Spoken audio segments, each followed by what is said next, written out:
SFJ 4x4 Studios presents in my oversized four-wheel drive Jeep. a Jeep podcast starring industry experts. Pure monosity. What? Say that again. With mad scientist Scott Brown, Use my drill press as a sort of lathe. our host Neil Simpson, If one light goes out, they all go out. filled with shenanigans. We are really professional with Jeeps. This is I Speak Jeep. Good morning, afternoon, evening, wherever, however you are joining us. This is the I Speak Jeep podcast presented by SFJ4x4.com. My name is Neil, and I'm joined in Grandma's Couch Studio not only by one, but again, two individuals. The producer guy. He's back. I'm back. Look who's back. Shady's back. All right, anyways. And the mad scientist. Yeah, slightly sick today, but Who's a little under the weather and getting and spreading his germs. He should be wearing a mask. He should be. Don't We should swear at mask me. him up, and I don't want you to I don't want to get sick. I got particulate at me. too much going on. Right? Speak into your microphone, like nice and close, so like you spittle on it, not on us. And then take it and dump that in chlorine and bleach the foam. So Jeffrey is back in the studio with us, and we're fortunate for that. Also, for our listeners at home, you should also feel fortunate because Jeffrey is kind of giving me a refresher on all the things that I cobbed up in the process of poking buttons and pushing things on the soundboard. He gave us the goat back. and likelihood is when Jeffrey goes away, Scott and I will still screw it up.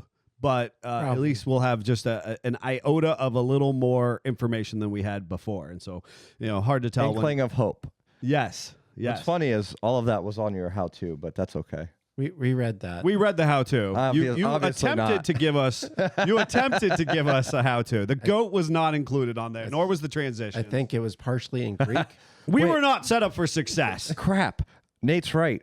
I should have made you hire me back at an increased rate. I missed an opportunity, Nate. I think Jeff's just here pro bono at the moment. Let's be honest. Yeah, this is just for fun today.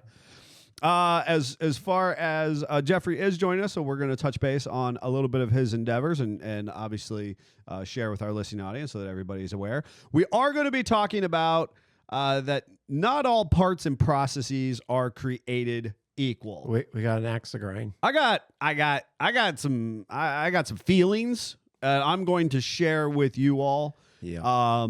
Me too. And we're a little disappointed in the automotive community, and so we're going to unpack that some. Yeah. Specifically, one certain part. But we'll get to that. Yeah, I don't know. I've got an axe to grind on a couple different parts at the moment, so we'll be getting to that, and I'm going to try and keep that into our normal hourly time frame, and then, of course, if you're interested to hear about our own personal endeavors, which of course I always encourage you to jump on and follow along on our social pages. All of us have some type of representation on the social platforms. We welcome you to join us in those situations, but we'll talk about what happened in our weekend pursuits. Obviously, Jeff had a very big thing happen for him.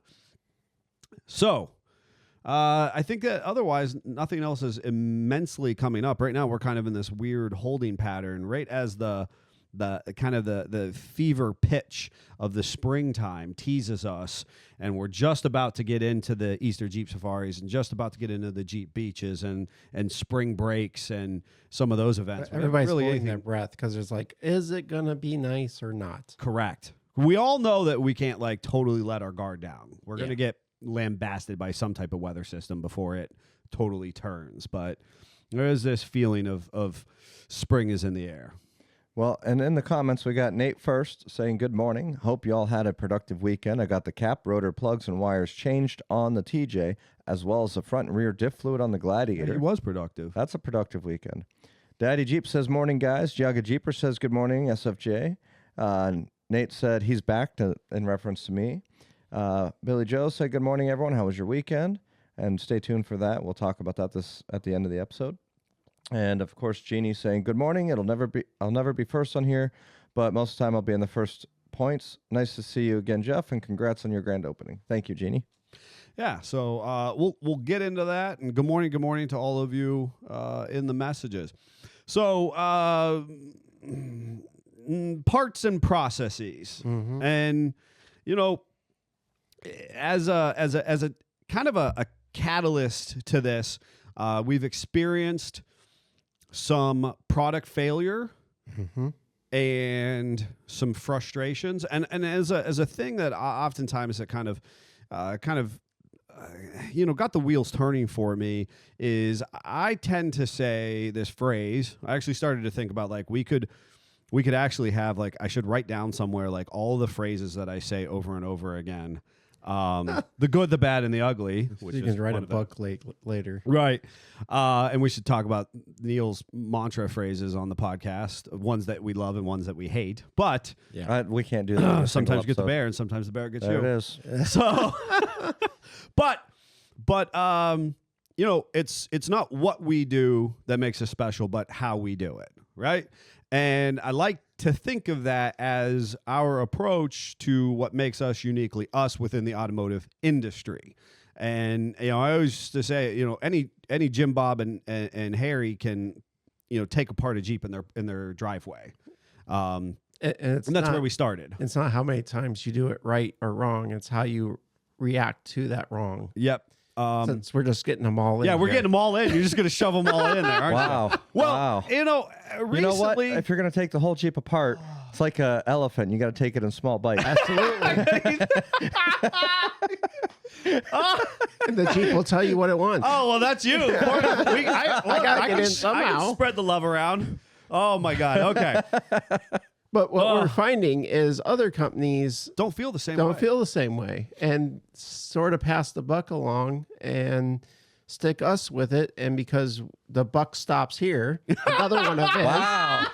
You're just really getting all of them in. And Heavy is the man that held wears the crown. Where's the crown? Is that...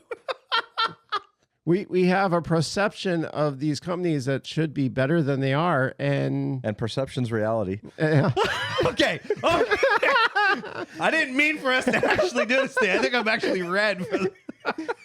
Okay. Yeah, these are all things that I say, folks, on a regular we're finding ourselves regular basis. catching the bag, everything rolling to us. Yes. And it's kind of frustrating. And I guess the only good part is it's not just one company. It seems to be a bunch of companies. Yeah, we're seeing, and this is part of the frustration. I think that really kind of inspired this topic is the fact that we're seeing a lack of accountability on manufacturers' behalfs, that they're prioritizing speed to market for product availability and the lowest cost of production. Yeah. And this is good quality names. And I'm specifically, honestly, I'm real fired up. So Griffin Radiators and Felpro are at the top of my list of Crap list.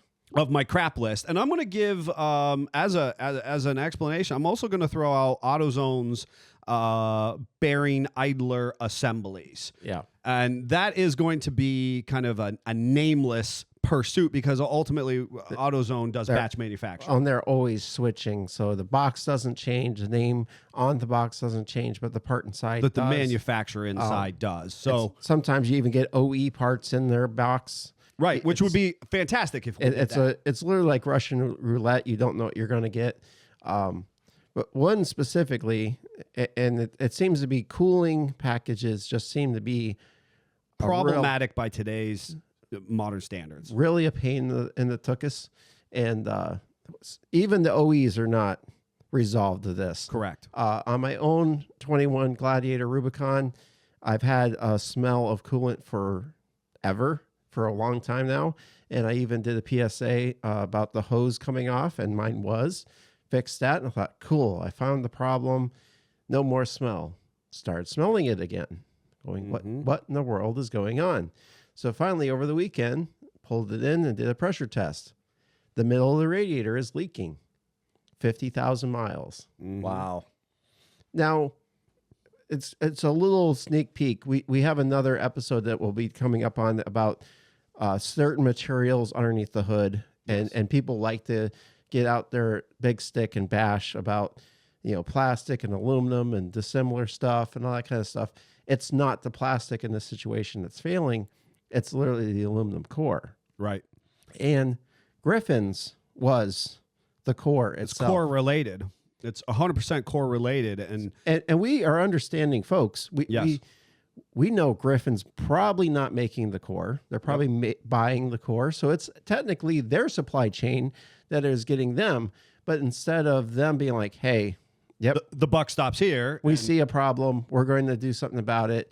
They found any possible reason, an excuse to say, oh, no, that's not us. These winch battery cables were rubbing the radiator, and that causes due stress to it and made it leak.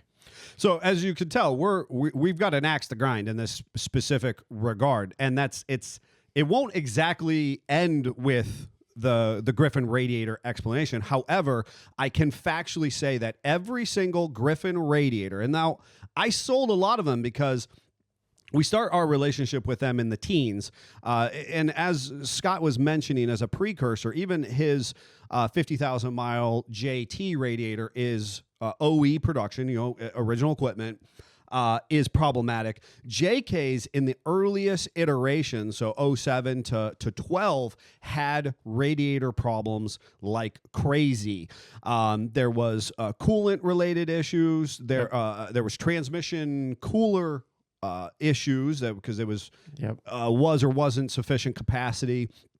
And then we had the conversation was as the body and the frame shifted, that the radiators were too rigid and would break or crack. That was an original equipment argument. Largely, that did. So much so that another brand that I feel like we got to complain about, Mishimoto. I remember going up to them at a Bantam and being like, hey, the guy kind of like let back the curtain a little bit. It was like, we were actually having problems because I had a JK at the time. I was thinking about upgrading the cooling system. And that is your perception that you're going to buy this all metal radiator. It's going to be better than what you have. It's going to be better than a plastic and metal one, right? Yeah. That's what we all remember from that, again, the ripple effect of 30 years. Thankfully, that was an upstanding guy at the show and was like, maybe you need to wait because we actually had a problem where they were flexing and making them leak. And we went back to the drawing board and we tried to make it better. And that was kind of like the first inkling that we were seeing some things that weren't so hot.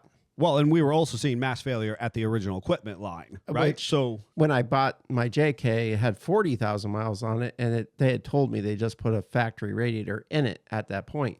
So that didn't make me feel warm and fuzzy. Well, because of all of this, the aftermarket was able to pick up the ball and run. Perception of run. Absolutely. Abso-friggin-lutely, because the perception of running, because this then created a land rush, right, of people going, well, this original equipment, plastic and metal unit, failed at 50,000 miles. So therefore, I'm going to upgrade with this, what is marketed to me as a high quality, high caliber radiator. And sometimes double the cost of an OE radiator. Unquestionably. And I guess to say we believed in that, right? We sipped the Kool-Aid. We did. I get another one of those in there. Well, speaking of, Nate's in the comments said, would you say a Jeep in the shop is worth 2 in the mud hole? And Mitch Hunt said, sounds like a box of chocolates. And then Nate was actually asking about coolant since you were talking about it, Scott. He's looking to replace the coolant on my 2020 Gladiator. Do you have a brand y'all recommend? Well, we will get to that. We'll get to that. Well, with that said, realistically speaking, a bunch of manufacturers, kind of rush to the market to put their cape on and save the day as far as these people wanting to replace their original equipment radiators, which created a degree of market competitive, there's I don't want to say it's saturation, but you had lots of manufacturers prioritizing radiator production. Yes. And that was because when one would fail over here, then somebody would get, all in distress and be like, well, I'm never using this brand again. And that's honestly, that didn't fail any different than your original equipment one did. And we have to take into account that maybe not the most qualified individual installed it, which is also part of this podcast in the sense that not all processes are created equal. And so, and people end up conjuring up negative associations with brands or products, whether or not it's necessarily true. Yeah. So what ends up happening is we sell a ton of Griffin. We sell some Mishimoto. We sell some Champion. We sell, gosh, I'm trying to think of who else we have. At the moment, Champion's been the best so far. Champion has been the best at the moment. I'm trying to go back and they're pre-COVID. overseas manufactured. Correct. I'm trying to think about pre-COVID who all the kind of aluminum. We had one aftermarket. I can't remember the name of it now. It was like an OE make. Yeah. TYC was actually really good. Excellent when we could get our hands on TYC, but that was an import product as well. Correct. So we went to try and get the America. Get the America. Yeah. And here's what's valuable to say is in our town where we are located, we are fortunate to have an old school radiator shop. And it's 100% the way you remember it from like 1962. Abso-stinkin-lutely. and so we are not just doing this kind of willy-nilly. We actually, in the process of seeing these radiators kind of ebb and flow, we were actually able to take them out there and see how they failed and in what capacity, right? This is not like, oh, hey, we're just conjuring up our own made-up failure. Not only that, we do a little powwow and we're like, hey, are we doing some part of our process incorrectly? Are we using the wrong coolant? Are we installing it in the wrong order? Mm-hmm. Are we being cognizant of how things are touching the radiator? And we feel within reason we are doing those things to try to be a high success because we don't want to have our customers have problems. We don't want to have things come back. We want you to be able to move on to the next. Yeah, the next thing that your Jeep is going to do and you need to upgrade. So we saw this rash of failures, and what really got us, at least me, fired up at first was Mishimoto, and they tell you they have this great warranty. And it's an amazing warranty, except for one little clause. yeah, and this is where the lawyers have ruined this stuff because your perception is that I have a all-encompassing warranty that when I am in distress, the company's gonna be like, "Yep, you paid for our product." You paid for us to stand behind it. And paid for the warranty at first, and we're going to take care of you.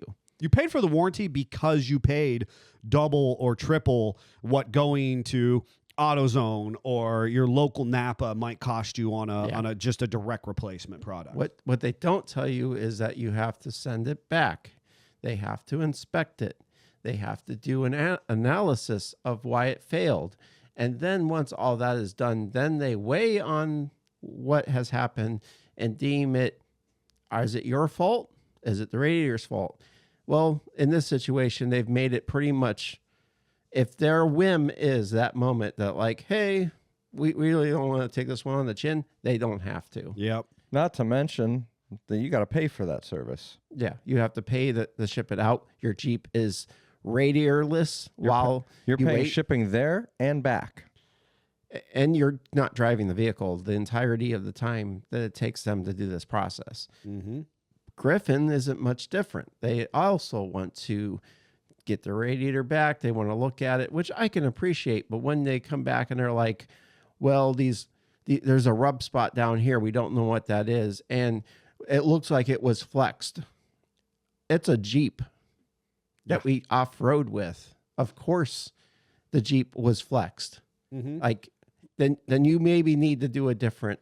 Yeah, this most process. recent time around, they went so far as to ask for pictures of the Jeep that it came out of. Oh, geez. And I thought, what does that exactly matter? What they're trying to do is they're trying to say that that the Jeep is beat on and that this individual has then abused their product, as opposed to just standing behind their product and ensuring that it is a quality part that is distributed to the market. And and I don't have a problem with a company that if they want to be like, hey, this is your free replacement, and now we're tapped out. Mm-hmm. That's cool, but at least help me out that first time. My dad had a common problem, similar thing with a street rod, that the top tank kept cracking in the exact same spot, and that company gave him 3 or 4 radiators, no questions asked, with a new warranty card each time.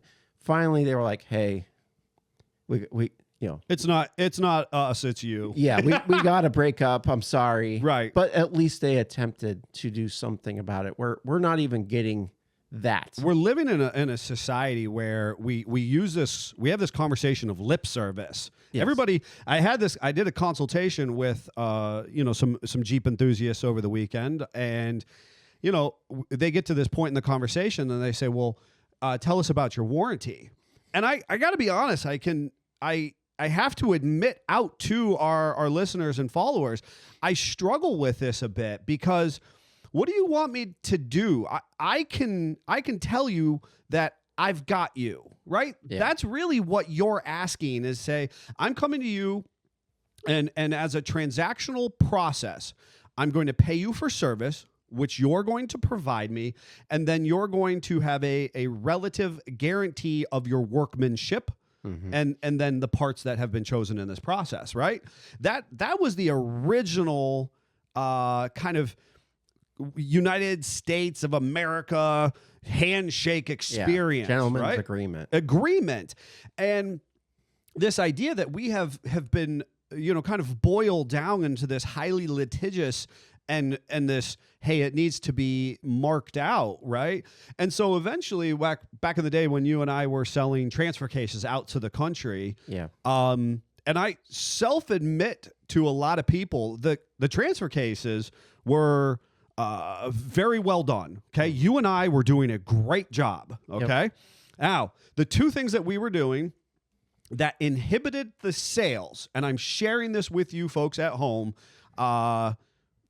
as an act of transparency, you were getting a fully rebuilt transfer case. It had a new chain, a new pump, a new shift pads as needed. It had seals. It was completely clean, gone through, inspected, and we have a whole pile of new and used quality parts on the shelf that would go into the transfer case when and how needed, sealed and up. We were trying to use quality parts to replace. Oh, yeah. We had a USA-made chain. We had a quality pump, all this stuff. And I would, because we were not the biggest remanufacturers that we think of remanufacturing, I called it refreshed, right? Yeah. I didn't call it rebuilt. I called it refreshed. And what ended up happening was they only sold okay. People got scared off. I did two things. I did three things.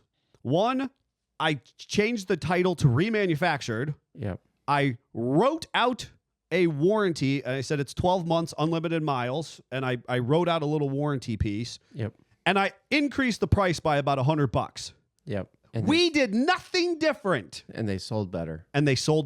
Yep. Because we were a society, and so this couple, it reminded me of this weekend. So, okay, well, tell me about your warranty. And I thought to myself, I have literally paid to tow vehicles from 5, 6, 7 hours away. Mm-hmm. I have, we have, all of us actually in this room have loaded up our Jeeps in a trailer and went and got something or went and delivered something. Yeah. It's an integrity-based process. Lots of time is no fault to our own. Right? No. And honestly, Jeannie listening in is a kind of a perfect example in the sense that, like, hey, we wanted to endeavor upon this rebuild of her Jeep to the best of our ability. And for circumstances beyond our control, we were not getting it done, right? In one way or another, I loaded up her Jeep and part of our process delivered it down to, 8-10 hours away to Pigeon Forge for Smoky Mountain so that she could be part of it. Yeah. Because that's part of an integrity-based approach or process. It's the SFJ difference. And they get another one in. There you go. You got another one in. And I want that because that is the characteristics that helped build our society as we once knew it. And we're getting further and further and further away. And when we specifically as individuals have attempted to utilize these products that we believe to be best. And another one that is on my crap list is Felpro right now. Well, before you dive into Felpro, I want to jump to the comments because we had at Chuck Jilly commenting about the radiator, saying they should be double suspended. And we had Daddy Jeep saying he had a Champion in the YJ for 14 years now with no issues. So that's awesome. And I would be interested to know what Chuck's take on the double suspension is. Now, the thing with JKs is they actually have rubber isolators in 2 different locations. Right. I would argue they are double. They are. We would say that they are. You have both a vertical and horizontal fixture of rubber isolation to our Wrangler radiators. And before we get off of the cooling systems, I want 2 more points of talking about. Ooh, what? Yeah. I think I like it better when you just combine all the words. Yeah, I'm sick, people. So anyway. Oh, is that the excuse? Get the spray paint out. So when we go to an all metal radiator, we have a lot of things, especially on the JK, to attach to that radiator. We have condensers, we have fans, and that kind of stuff. And we feel with our customers that we don't want you to have to pay for extra labor. We don't want you to pay for extra services if we don't have to. Now, how the OE feels you should replace a radiator in a JK is you wheel your Jeep over to your air conditioning machine. You discharge your air conditioning. You remove the cooling module, so the condenser, the radiator, any coolers that are attached to it. So then you're opening your transmissions or your power steering system if it goes through there, and removing it as an assembly. Then you're going over your friendly workbench and you're taking it apart, replacing the bad part, putting it all back together. And now we have to recharge your AC. We have to top off your transmission. If you're a high mileage transmission, now we're introducing fresh fluid and contaminants and fluid a whole bunch of stuff. And all kinds of sticky wicket stuff. So it behooves our customer if we touch as little as possible. So we will try to leave the condenser in the vehicle. We'll try to leave the tranny coolers alone. When you have an all metal radiator, you have to line up 832, 1032 bolts straight for all this to go in. Or you gall it and you cross thread it instantly because it's aluminum. So it takes a minute to get all that arranged. Not only that, we have consistently this problem where we put in a quality radiator, we're using good coolant, we've took the time to put the bolts in, and now we have to bleed the system because it's a 3.6. So we get our funnel on there and we're working our process. We've airlifted it. Is another important note. And that alone should have removed, I'll be nice, 50% of the air. Should have. That is very generous. Way too low. That should have been closer to the 75%. And so we should have pretty much nipped this in the bud. We should have. And we spent hours. We spent as much time bleeding the system as it took us to reinstall the radiator with the bolts. And I got to jump and piggyback here to again talk about processes not exactly being created equal. We see time and time again good DIY customers and unfortunate individuals or customers. I hear about it constantly in text and emails to us, or we've had people come in and say, hey, I went to my corner mechanic and he did my radiator or he did my thermostat. And now I don't have heat. Or he or she. And I took it back and they bled the system for 20 minutes and I still don't have heat. Does 20 minutes do anything?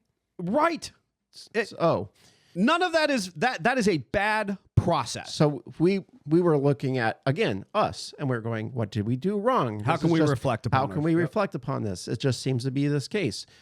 So the last time Griffin touched us, because they've touched it a bunch, we were like, screw it. We can't have confidence in their product, and they were not giving us a new product to install.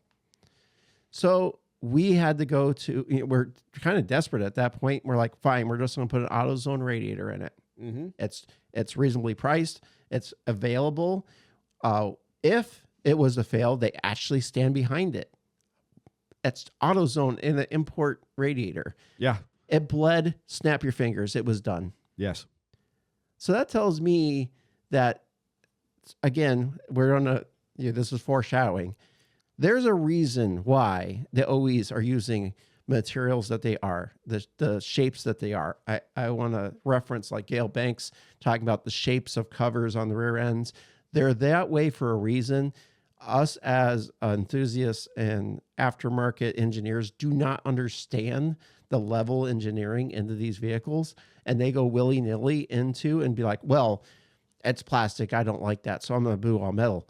There's obviously a reason. There's something in the works of this, the finest minutia that separates what that multi-billion-dollar company has engineered, Yes. and what this successful, seemingly, on the surface, successful aftermarket company has engineered. I mean, even to the point that I was like, oh, JLs are bleeding easier. I even referenced that in another podcast. No, it's because we don't put all aluminum radiators in our JLs ever. Yeah. We put factory style radiators in them. There's got to be something as far as the core size. And we obviously, those of you who have followed along with our podcast recently know that we talked about the flow rate of heater cores. Yes. There's something, the design, the workmanship, the bends, the I'll even go the way the tanks are shaped inside. Yes. The flow of that. If you have a square tank and your factory is rounded, there's a difference in flow there. But in any regard, we airlifted it. That's the secret sauce on how to get the air out. It then worked like it's supposed to. Mm-hmm. And we sat back and went, I really feel a type of way right now because not only did we go for the way more expensive, double the cost radiator, we took the time and we didn't charge our labor for the time it took. We just took it on the chin like, this is what it takes to do the job correctly. Right. And the book says that it's this much, so we're not going to inflate it. And here we are, that the cheap radiator actually works better. Actually works and does what the book claims that it's supposed to do. And to kind of expand upon that, because the challenge I have, again, in this not all parts are created equal conversation, and you're talking about the physical workmanship, and for those of you who are not familiar, we referenced the Gale Banks study where he did this whole conversation regarding the extra capacity, fluid capacity diff covers. So they were, it was really big. I want to say it was AFE, was doing these extra large, flat-bodied, extra capacity differential covers for, say, your Dana 80s, your Corporate 14s, your AAM 11 5s. Because the idea for the aftermarket was the more fluid we get in there, the better cooling capacity. And Gale Banks goes in and goes, well, actually, I think that there's engineered flow for the way that the gear oil is thrown from the ring and pinion up into the pinion throat to cool the pinion bearings and back down. And so he does this study, which was back probably in 17 to 19, somewhere in there. Yeah. So this makes me think about, we actually had the opportunity, haven't talked about RD recently. RD is short for research and development, and owned by a great customer of ours. And this was a 2018 JL. We had all those steering issues, electric over hydraulic, we didn't know enough. We went into kind of some processes with PSC Motorsports, and they have been a fantastic company standing behind the fact that they don't do everything perfect the first time around. And they're figuring it out. And they're figuring out, and it's not how many times they do things perfect, but how they respond when things go less than. And as they've re-engineered the product, as they're figuring it out, they've offered to send us the new re-engineered parts for free, or in the like the next time we quote the kit, hey, we're going to do this at a reduced cost, or oh, hey, make sure you add this part because we've learned about barometric pressure venting, and now we need to do that. We didn't do that a decade ago. But here's the thing, with that JL specifically, they had a canister, and the canister arguably does not change in the first couple iterations or generations of their production. It's meant to be a fluid capacity canister. What they end up doing is they baffle it. And baffling is a series of putting little walls inside this canister to slow down the fluid transfer. Because what they understood, or what they eventually figured out through the research, was that fluid was moving too fast, and that speed of hydraulic fluid transfer was actually creating more friction, more heat, and the system was expanding, had nowhere to go, and it was actually blowing out seals, it was blowing out basically fittings, boiling over. basically boiling over your hydraulic steering assist, which is counterproductive. And so what the emphasis here is the fact that the outside didn't change, right? It didn't look any different. What they changed were they baffled the inside and made a change, a physical change on the inside of it. So the radiator conversation that we're talking about has the opportunity or has the capacity to do with what's happening inside and how that's working. The airlift could be because you have a passage that is more effective because it has a better flow rate. Back in the day, we used to go in and mill the tiniest little bit out of the ports in our small blocks. Yep. I don't care what manufacturer you liked, whether you're big three manufacturer you like. You went into the intake and you milled out just a little deburring it so that Or took the texture of the cast off and made it smooth. and smoothed it out. That made the airflow do different. Or you found out actually that hurt it because the ripples helped change the way the fuel clung to it. And I mean, there's all kinds of engineering. And to be honest, we just took it at face value that we're paying double for this part. They've done the engineering. They should stand behind it. Here we are with the egg on our face that now we're starting to think like an engineer and go, no, they don't have it figured out. No, they don't have a better process. Right. They're just pushing speed to market in some situations or riding on the laurels of their once great name. And I had this conversation recently with folks on Rubicon Express and TerraFlex and ProComp. And that's not to say that those lines can't come back around and reinvent themselves. We're going to see that with Poison Spider. They just got acquired. We hope they just got acquired by ARB. I think they'll have a rebirth of sorts. I think they have more of a chance than ever. I agree because ARB as a manufacturer still holds on to quality product and processes, but you are actually going to see a price point change. Yeah. And you're going to see a lower batch production. They're not saturating the market. They're not making it super readily available. Right. It is a little more challenging to acquire their parts. You're not easily going onto Amazon and just being an average consumer. Yeah. You're not going to see Extreme Terrain pick them up and blast them on the front page of their homepage. It's not going to be trendy and everybody and their brother has the product. Correct. And so that's part of this issue of kind of like feeling out that not all parts and processes are created equal. And of course, I am in my feelings in a massive way most recently because of idler bearings and pulleys and tensioner assemblies and whatnot. And because I rerouted you, we wanted to talk about gaskets. Gasket technology in the last 20, 25 years has really grown hugely on reliability, ease of assembly, kind of staying put. But we're having this problem with Felpro gaskets specifically, and it isn't just one motor. It's kind of like across the board. It is. And I don't know if the products, the chemicals they're putting in the gaskets changed. It's highly possible. But we're literally having things leak, and there's really no reason for them to have leaked. Now, in a couple, we are noticing with 3.6s specifically, there's alignment pins on the valve covers, and sometimes those will exit the chat. And again, do you want to stop the process and be like, hey, your valve cover that really is not any holes in it, doesn't have any problems, but this little metal pin has corroded off. Mm-hmm. And you're thinking, well, it can't move around that much. There's got to be something to it. I haven't completely wrapped my head around it, but that is something we are seeing. Again, we're looking at all the possibilities, but we're also trying other manufacturers and other processes, and we're noticing the gaskets are slightly different. Mm-hmm. And there is going to be a reason why we have 10 different radiator manufacturers and 6 different gasket manufacturers. They are ultimately creating competition as the capitalist in me appreciates multiple business endeavors, because then arguably they're supposed to improve their product to meet the needs of the general consumer. I do have a little jaded as far as how our current consumer market is working, and I feel like they're actually racing to the bottom versus racing to the top. Yeah.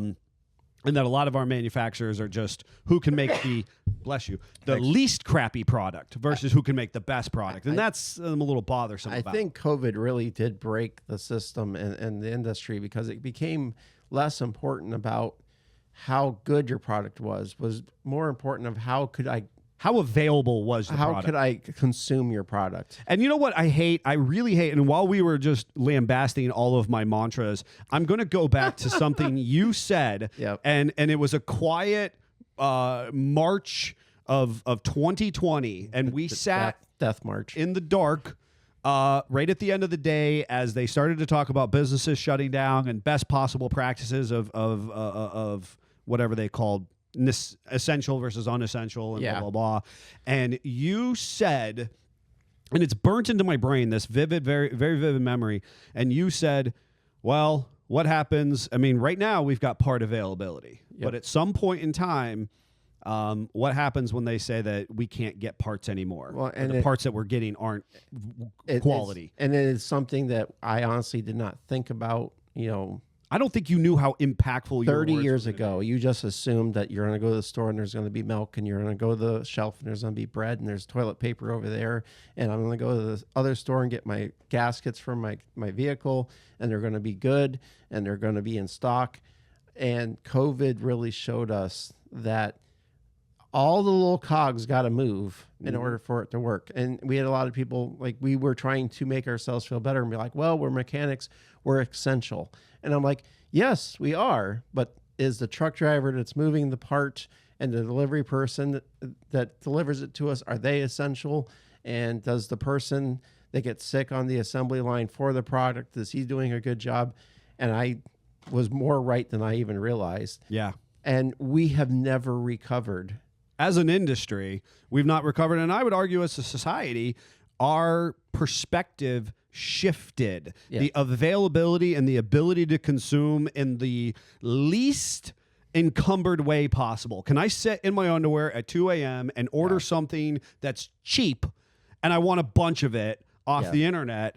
And now manufacturers have responded. And I am a firm believer that manufacturers will sell what the consumer will consume. Yep. And this idea that I can upchurch this warranty to make you feel good in this moment, much like I did 12, 15 years ago when we were selling transfer cases.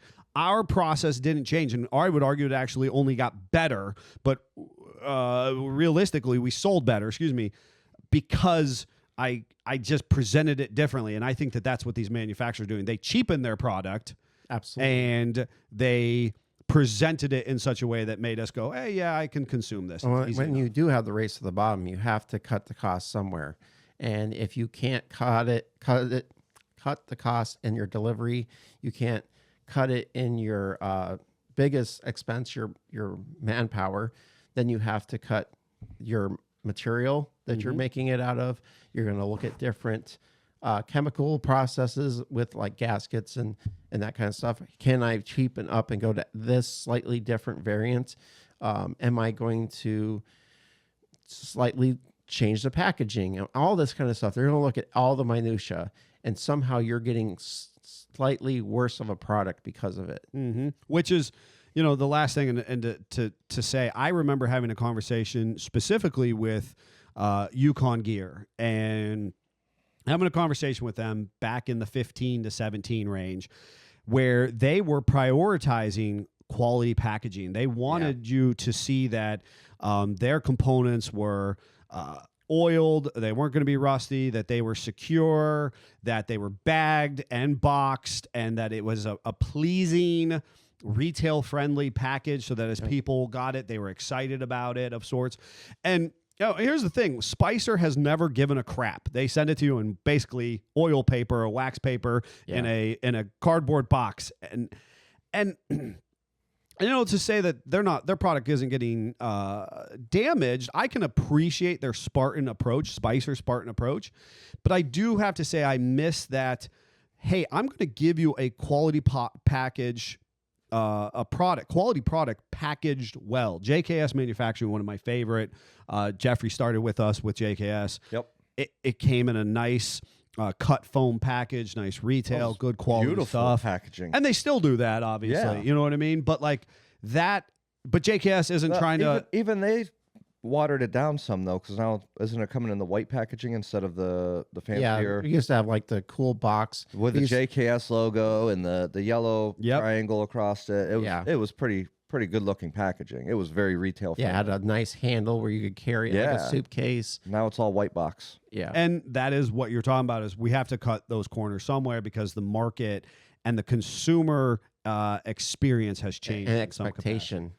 And the consumer expectation. And I would say it's even touched our OEs, because I would say that our early, 2010, 2012, while all vehicles have problems inherently, we saw less things.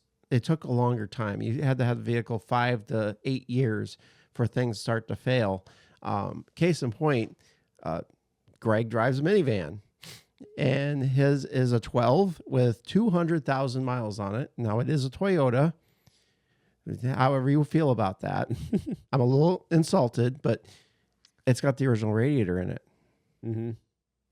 It's a 13, and it's got 200K on it. And in comparison, my 21 with 50 is leaking. And you don't really wheel yours either, and so like I look at my, but not like some do. Right. And I look at my own situation with my wife's mall crawler, and it's been a soldier in many capacities. However, we did put an engine in it a year ago at about 120,000 miles. Yeah. With no specific catalyst per se. Right. And we never got to actually figure out why. Right. Either. We believe that it was a breached head gasket. That's a whole other tech conversation for another day. Yeah. And I was explaining to a customer last week, the conversation of what we used to understand as blown head gaskets is now breached head gaskets. Yeah. How it takes time for that overheating to happen. And we found out that those motors are less and less robustness in an overheat situation. It's kind of, we're in the situation now. You overheat it once, you're got out of cooked. It. Okay, you need to go get a lottery ticket. Right. If you do it multiple times, you're cooked. You're cooked. And with hoses trying to come off and radiators leaking like they are, and mine, I had to be very thorough to find the leak. Yeah. It's not leaving a puddle on the ground. I smell it once in a while. Joe Average would just keep driving it until there was no coolant in it, and now never know the difference. And now I have an issue. And you did, in part of your thoroughness, you were checking your coolant level, and you had to put coolant in a few times. Yep. Not a lot, but you still had to. And that was way back in 42,000 miles. Right. Somewhere in there. I'm really disappointed. Really. Yeah. Well, you know what, folks? I hope that we actually were a little productive, a little revealing, not just a big gripe fest sharing with you, but the extent that we really want to, I think, do a couple things here. One, we want to accentuate choosing good parts, the best with the knowledge that you have in this exact moment. And that takes about educating yourself. And think about, it's not always the perception of good or bad. It's how the product's designed. Why is the product designed that way?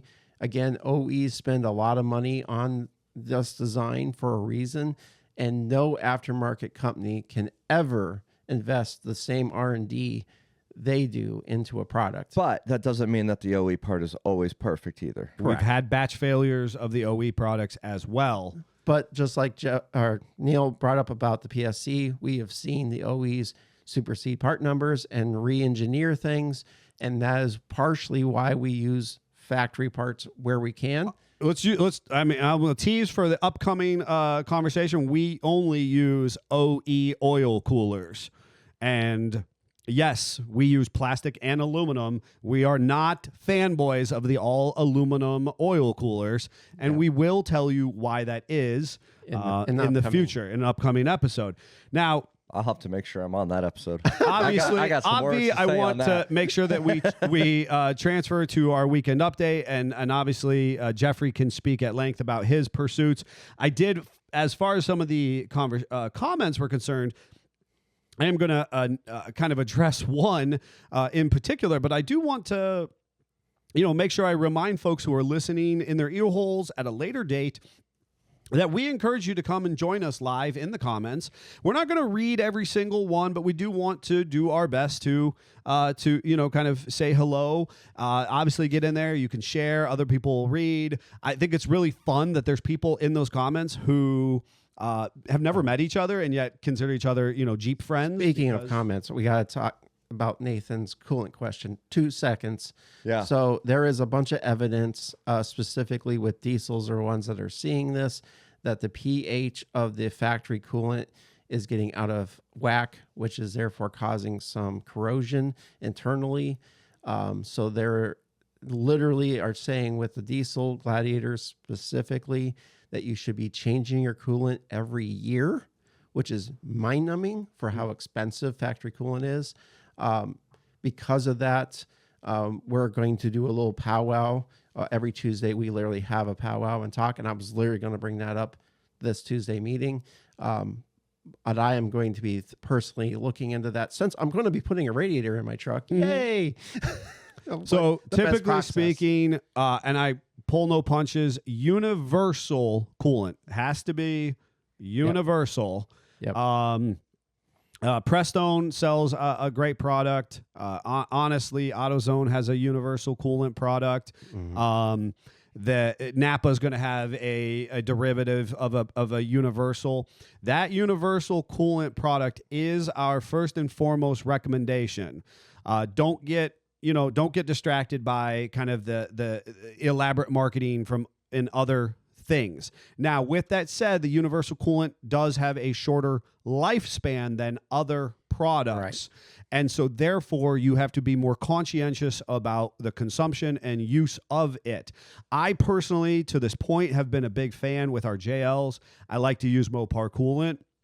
As Scott said, he's going to kind of lead the charge on identifying our best practices moving forward, but specifically within the closed system of the JLJT. I mean, be honest, I'm going to cut my radiator in half and see, was there some corrosion internally? Is that what caused this pinhole to appear?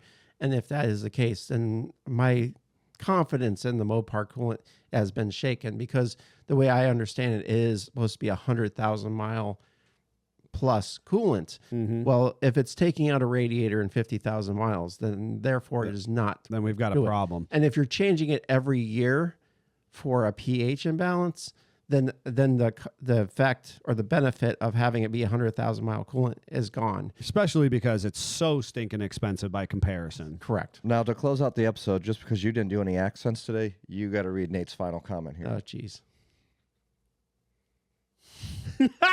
No, down with the OE. Yeah, you know me. He's doing a play I know. on a song. I know. No, No, he's you're not not going to doing get it. that out of me. I am going to address Joe tried, Nate. O'Brien. I tried, am going to address Joe O'Brien and say how many pictures do they want, because Joe thinks that this is actually about him.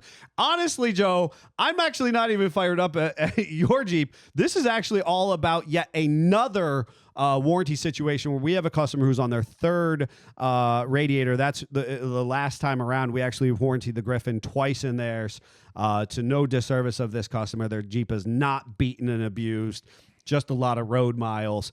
And we finally went ahead and put a more OE design, a plastic aluminum conglomeration in theirs, and that one went beautifully. That actually is the kind of the needle that broke my back in this conversation. So yeah, not even specifically relevant to Joe's, which we just did recently as well. Yeah. All right. Ready? Until next time, folks. Jeep on. Keep on. Jeep on.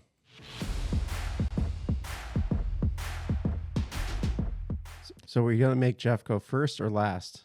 I think we make him go first. So before I talk about my weekend updates, I gotta say, I think I need to change the music because Scott's weekend update effect was so much better. You know what? No. I know you've been very busy, but I really just want his soundbite as the weekend update. I think it needs to be. I'll see what I can work on. Yeah, appreciate that.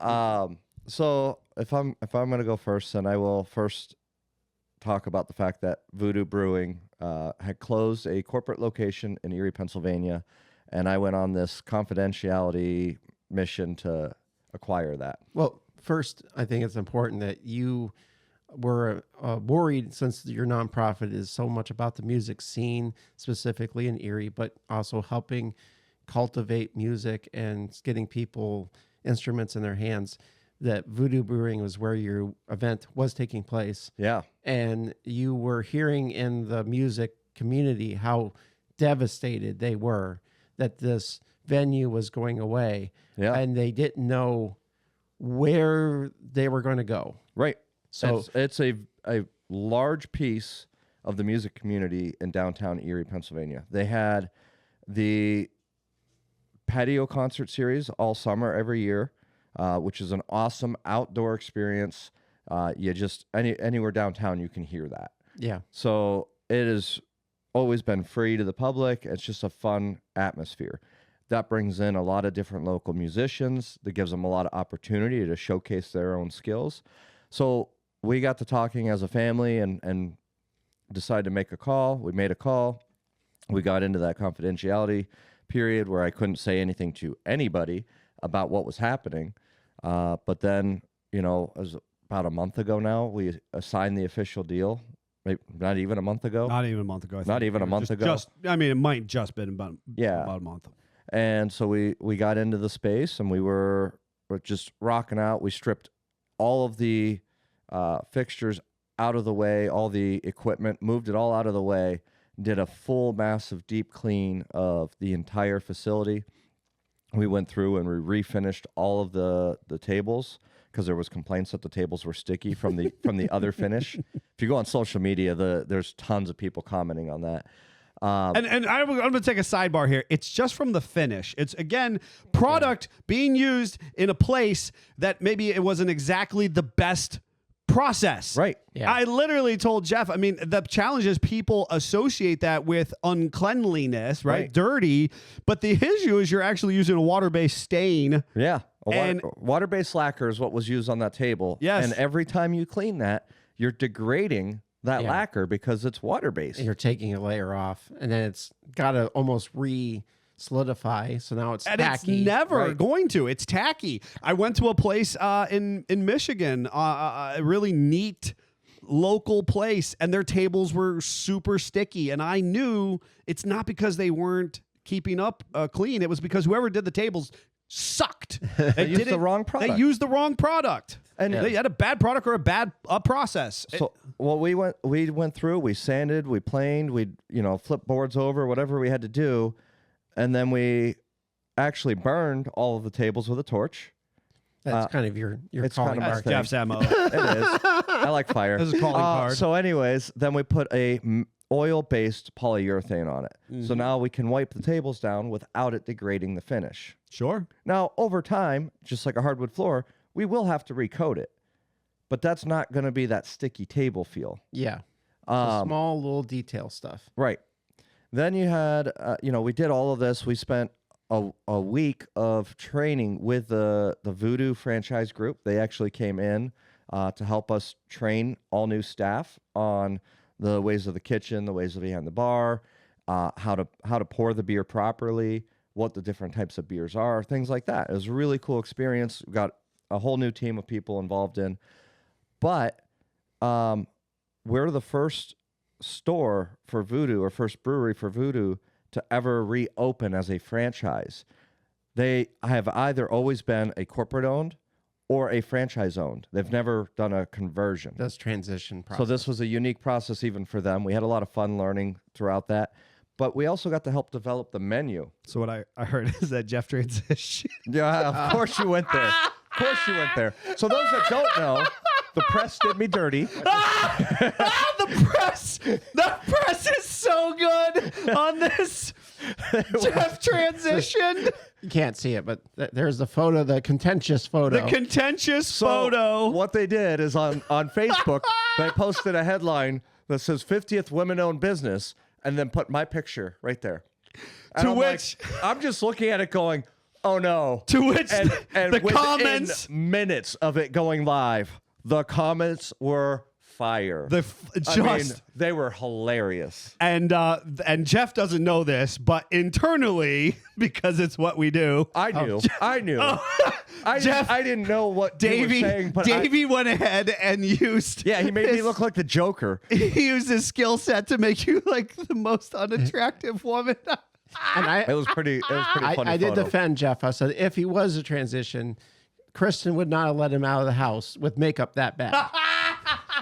That was She'd love him anyways, but Yeah. that was that article, that headline. what was so funny about that is because it went viral, and then the media had to come out with retraction statements, and then other forms of the media was coming out and doing like live news retraction statements on the news live.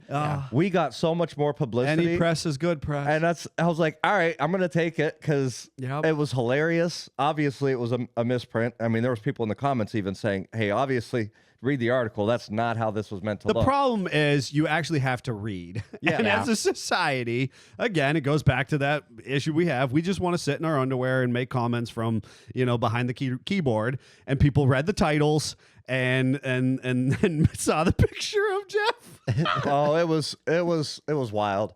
It was a lot of fun though. And then we get up to the I'm just going to share a couple fun stories with it because the COO of the franchise group, Eric, he was in, and he actually, as of this week, officially is in charge of both the franchise group and the brewery company. So all of Voodoo at this point. But he's in, and we were talking about cocktails and pricing and how we want to price ours to be competitive in the area, but also have a higher end product, a little more quality product. So I said, have you ever been to Room 33? He had no idea what I was talking about. Andrew, who was his right-hand man, was also there, and he actually designed most of the cocktails. So he's like, I've heard of that, but I've never been there. So I'm like, all right, we're going to have to go at some point. Maybe I'll take you up there one of these nights. Well, we've finally scheduled a night to go, and then they had a bunch of stuff come up on corporate side, so they couldn't go. So I was like, well, I'm just going to harass you until you go. He's like, well, when I come back next time, we'll go. I'm like, sure, we will. We'll see what happens. Sure, yeah, give him a hard time. Yeah, right? so I'm giving him a hard time. This is an all-week thing, a running joke. So we do our soft opening on Friday night, and one of my aunt and uncle that are very supportive of this process, they loved Voodoo Brewery, so they're excited that we're reopening. They didn't even know that we were doing it because of the confidentiality until literally it went live with the press. But they came out to support us for the Friends and Family soft opening. She was trying a bunch of the cocktails, and she literally came over to me and she said, hey, there's no good mojitos in downtown Erie. There's just not. Room 33 is the closest that you can get to a good mojito. And theirs is good, but it's not great. Like it's as how she put it. She goes, your guys' mojito is fantastic. It's the best mojito I've ever had in downtown Erie. Nice. So I thought that was pretty cool. So Eric was present for that conversation. Andrew was not. Andrew designed the mojito. So a little bit later in the evening, I went over to Andrew, and he's like, how's things going for you guys? I'm like, good. The cocktails are good. We got some feedback on your mojito, so we really need to talk about that. So we go over there, and we drag him over, and we tell him, hey, this is my aunt. She's tried all the mojitos in downtown Erie. She can give you the most feedback on how this went, and she had some comments for you. And he's like, oh, what do we got to change? What do we got to fix? He's like already processing in his mind, like, holy crap, I'm about to get attacked on this. And she, not knowing we were doing this, went on this long rant about mojitos. Oh, that's funny. And that's where she brought up that Room 33 was the best. And as soon as she said Room 33, I just looked at him and was like, you hear that? Room 33. right. And, made a little joke about that. But then she gets to the part where she goes, but your guys' mojito, and you just see Andrew's face drop. He's in panic mode. she goes, is the best mojito I've had in Erie and probably in the region. That's awesome. And he was, I mean, ecstatic. And he just, but he just looked at her and turns to look at Eric and I and just, you, and explicit words were said. I'll use your imagination.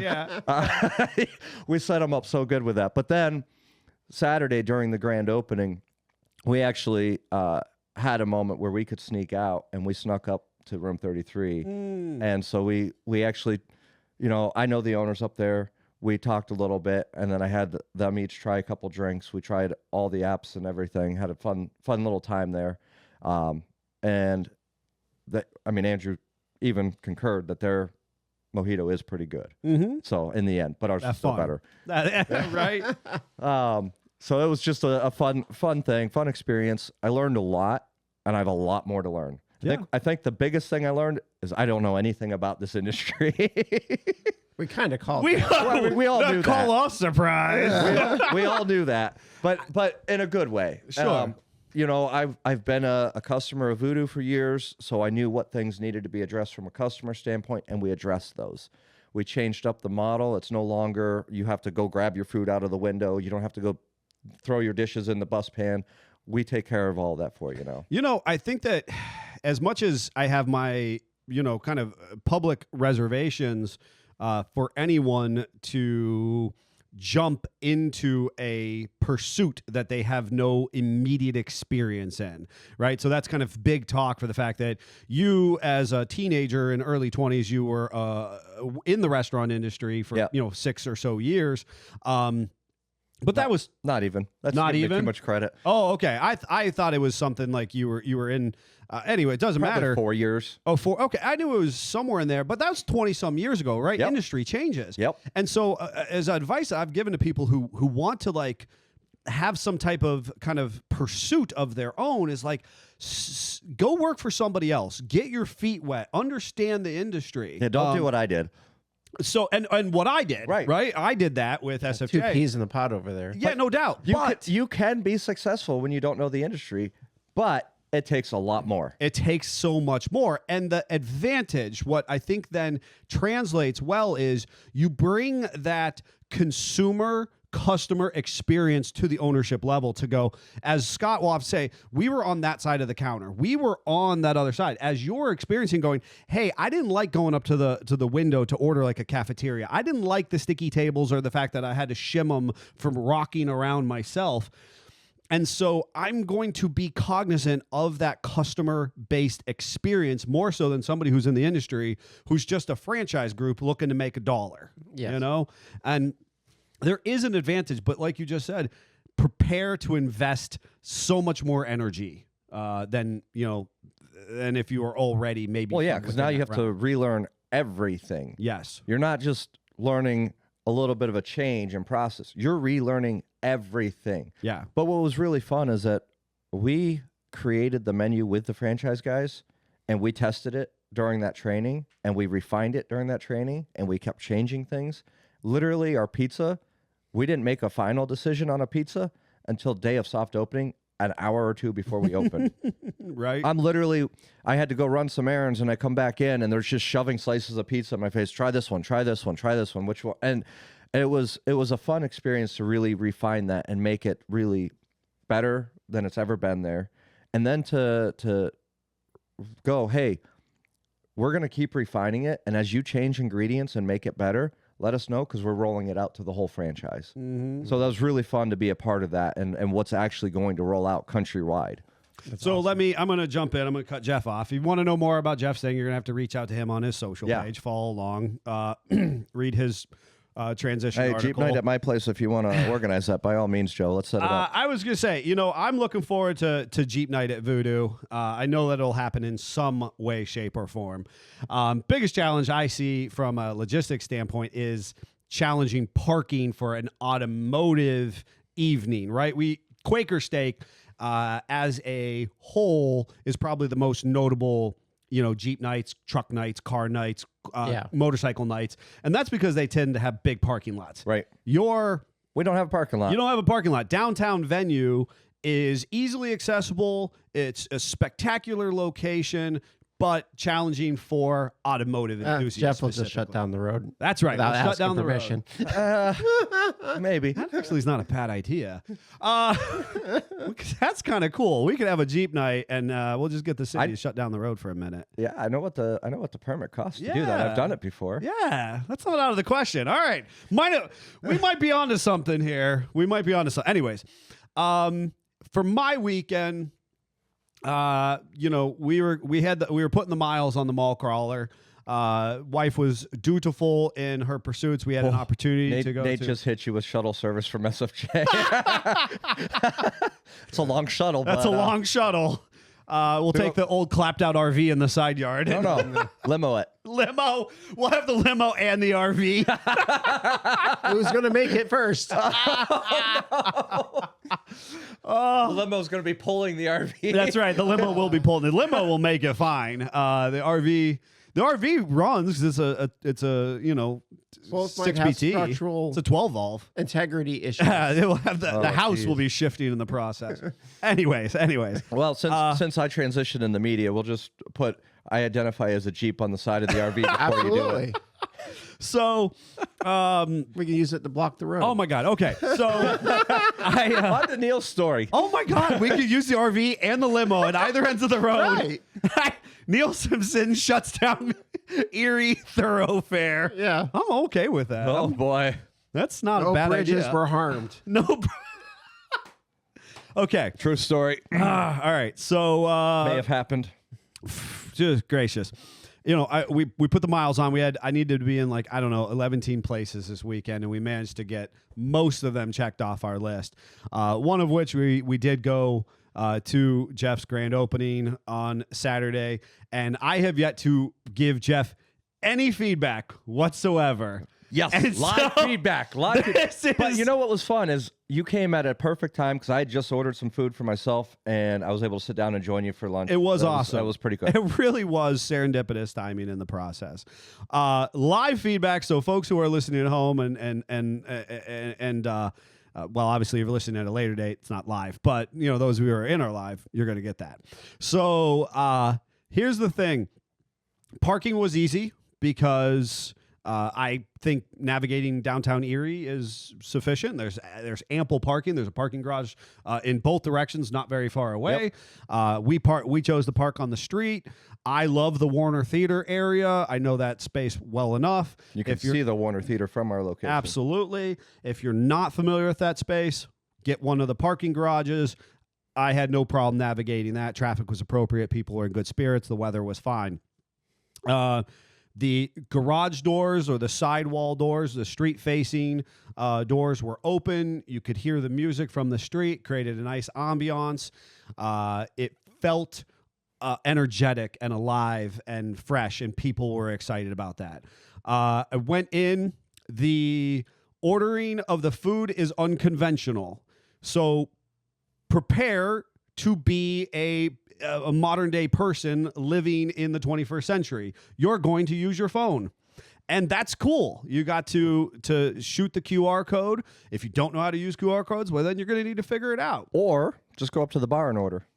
Or you can go up to the bar and order. You have to Perfect. say you're a boomer first, though. But you have to admit, I'm a boomer and I need to order at the bar. Otherwise, you just sit at the table and every 4 to 6 feet is a QR code with a kind of a it's not actually a geo proximity thief. It's actually labeled to position 1, position 4, Yep, or it's whatever. Table numbered. And the tables are pallets. So it's every pallet has its own table number. Yeah, super cool. And you order menus right there on your phone. Scroll. You can do everything from your phone. You're gonna go through the menu, add this, retract that. You're gonna do everything right there, and you're gonna cash out.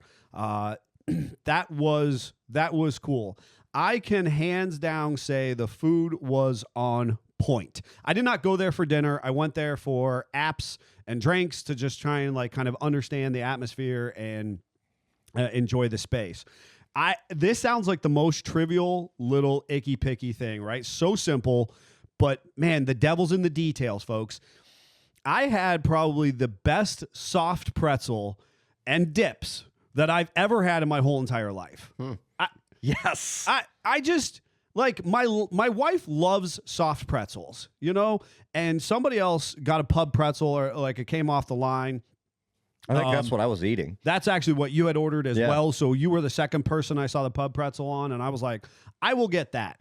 And it was, I mean, it's so simple, but when you do it so well, I was like, okay, we're on to something. You know what I mean? That was absolutely excellent. We had a shredded Brussels sprout salad, which is a totally unique salad. Totally would order it again. Very cool, very unique. Delicious. Again, a little unconventional, but again, you're getting it out of this kind of space. And then by happenstance, we got the nachos. You'll see posts of that on my personal Facebook page. They were huge. They were delicious. They were super salty chips, which I love. I don't know where the chips are coming from. I don't know if you're making them. I don't know. I don't really care. That was to my palate, right? If you don't like salty chips, I don't know why you're eating nachos in the first place, but I loved every bit of it. I'm telling you, the food was my favorite part. Now, I'm not a drink guy, but we made sure to order drinks off the menu. My wife chose for us.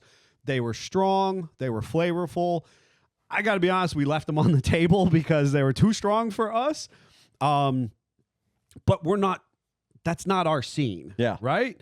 So, and obviously I had to turn and burn. I had an engagement in Cleveland, so I should not be, Right. I should not be sucking this down to head 2 hours in the opposite direction. But like, if you are a cocktail person, you're going to love them. You know what I mean? I thought it was on point. Jeffrey knows I wanted a water sign above the water spigot. That's fixed. We took care of it. and I knew that it would be, right? Yep. It was an easy thing to address. There's, go get your own water. I actually got to be honest with you. I sucked down a ton of water during my mealtime or my social gathering. I like that I didn't have to wait for a server to come refill my drink. I'm okay taking care of myself, or my party, my table. If you want waited on hand and foot, this is not going to be that space. But the drinks are delivered by the bartender. The food was delivered by the hostesses or hosts. It was what you would get. Now, Jeffrey knows I'm a pleb when it comes to live music. Here's the thing. We could have gone out to the patio and sat. Would have totally had a different experience. Again, I loved hearing it from the street. And yet, again, just the nature of our come and go. It's a live music venue. Yeah. So if that's your thing, you're going to love the space. It's pretty good acoustics, good sound. If you're not a live music person, then you're going to need to go find a spot on the patio if the weather's good. Or inside if we're having the music out on the patio because the weather's Vice good. versa. Music might be outside. Vice versa. Yep, Totes. And that's the beauty of that specific space. That it is so large that you have the ability to as an individual, we could have grabbed our food and went out there, right? Or if the music was out on the patio, we could have gone inside. And you still have that open air experience from the garage doors or the street facing. Yeah. I am really excited for you, and I'm excited to see how this pursuit. I know it's a fulfillment of a dream for you guys, and I just have nothing but well wishes and I had a great experience. I know other people will too when they go. Well, and I heard Greg came out, and I missed him, but from the feedback that Scott was saying, he had the burger and thought it was good. And if Greg thinks the burger's good, I know we're doing something right. There you go. Yeah, he's a foodie. He's really picky about his food. Yeah, Very picky. I enjoyed myself thoroughly. We turned and burned. We headed up to Cleveland to a distributor's open house, 3-story interior. He sent me pictures of these hideous wheels that he wants to put on the limousine. Of course he did. Oh, folks, I took the most awful to make Scott throw up in his mouth Dubs. Literally the brand Dubs, and I totally would rock them on the limo, I know you 100%. would. So I'm talking to the rep, and he's like, I had no idea that I'm telling him about my semi, I'm telling him about my limo. He's like, I thought maybe you just did Jeeps, right? It was that totally stereotypical, Yeah. one oh, you just drive this clapped out rust bucket that's drafty and rolls over. Yeah. And I mean no disrespect to our rep. He just didn't know. And I was like, no, dude, I'm just kind of like I'm an automotive enthusiast. Yeah, he's eccentric. And I guess I'm we both are. Cause, No, we both are, and I would love if I used to love lowriders, and if the limo was slammed and sat on the ground, I'd love that. But then I want to go get in the semi and I want to do big truck things and so on and so forth. So that was a big that. And then I did manage to get work on the house this weekend, and that was fulfilling as well. It's nice to be able to start to transition being back out on this house build that my wife and I endeavored onto some years ago. Nice. Before Scott jumps in, I see Nate said he's about to turn 40. I'll be ordering at the bar. Nate, I'm about to turn 40 as well, and I was able to set up the ordering, so I think you'll be okay. It's pretty simple. But if not, you have to say boomer when you get up to the... You do. You have to say boomer. That's Neil's rule. Yeah, you have to say boomer. And I would like to order this. That's what you'll have to do. Absolutely. So my update, obviously I found out my radiator's leaking. That was kind of a bum thing. Wait, when did you find that out? Jeez, I had no idea. I'm on the socials and stuff you would have seen. I got a 2-door sedan Model T body. I completely took that apart over the weekend and saved some pieces and parts for the coupe project. Was able to start working on making doors latch, which is kind of scary but exciting at the same time. Passenger door, like always, looks like it's going to go pretty uneventful. Driver's door is giving me the finger at the moment, so that's nice. Wait, which finger? Not the nice finger. Not the nice finger. Oh, okay. It pointed at me first, though. Okay. So I did end up ordering... Wanted to make sure you saw. some rebuild latch parts so I can start working on that process. Also looked at flooring, made 2 new panels that go into the floor so we could actually sit in there and get ideas of where seating position was going to be. A friend of mine gave me the back seat cushion springs from a Model A. Those look like they will fit. So kind of got that idea. And I'm sitting on an old cushion from my old recliner I tore apart on the bottom. Because why not? And I'm looking for a bottom cushion currently so I can kind of keep figuring this out. Useless Ford facts. Some Model T coupes had adjustable seats and some didn't. Huh. Interesting. Mine appears that originally did adjust. Interesting. Some pieces and parts that were in there that were just kind of swinging around, and I didn't understand how in the world they were bracing up the body. They're not braces. They're seat pivots. They're seat adjusters. Yeah. So that was kind of interesting. And I also, as part of tearing the other body apart, saved the rear floor out of it. So I'm going to try to utilize that. Keep as much original old steel as I can. Just think that's fun. So absolutely. And definitely enjoyed having the garage door open a little bit and having some warm weather finally. Right. It was a nice piece. I hope it continues. I think we're going to get a cold front coming through again. Don't swear at me, Jeff. I did get to fire up the 36 and let that run and start up my C10, let that run. So that was also good to hear some noise out the pipes again. Love it. All right, folks.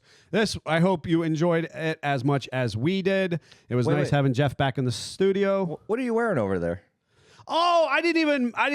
Oh my gosh. He got the hazing continues. He has a Voodoo Brewing hoodie on. Yes, I wore. And thankfully, I wore my Snap-on hoodie that I dutifully whined and I mean, you cried about that for years. Like a year, and finally got a hoodie. Listen, my wife and I bought these hoodies to support Jeff's endeavor. They did. We were not gifted these in any capacity. That is true. It's again a Neil mantra. If your friend, he actually did pay for them. Friends pay full price. That is absolutely true. That is a thing. So anyways, I have my I meant to bring that up as part of it. I made sure to wear my Voodoo Brewing hoodie. Jeff really needs to do is do better sunglasses so we can retire the Taco Bell glasses. I've got my fly white Taco Bell. I might glasses. be able to do something about that. I bought my wife the Voodoo Brewing hoodie as well. She really wanted these letters to glow in the dark. So I thought they would too. yeah. I'm not gonna lie. They look like they should. they look like they should. Yeah. They look like they should. But yeah, we got we're wrapping the hoodies together for you guys and supporting the endeavor. When we have the Jeep night, we'll have a couple of these fly hoodies. And maybe SFJ 4x4 will give them out. That way Jeff doesn't have to come out his pockets on those either. That'll be part of a giveaway. Well, then we package. need to have Davey do some special stuff to him. So. Maybe we'll split the cost on that. And do Okay. that. I love it.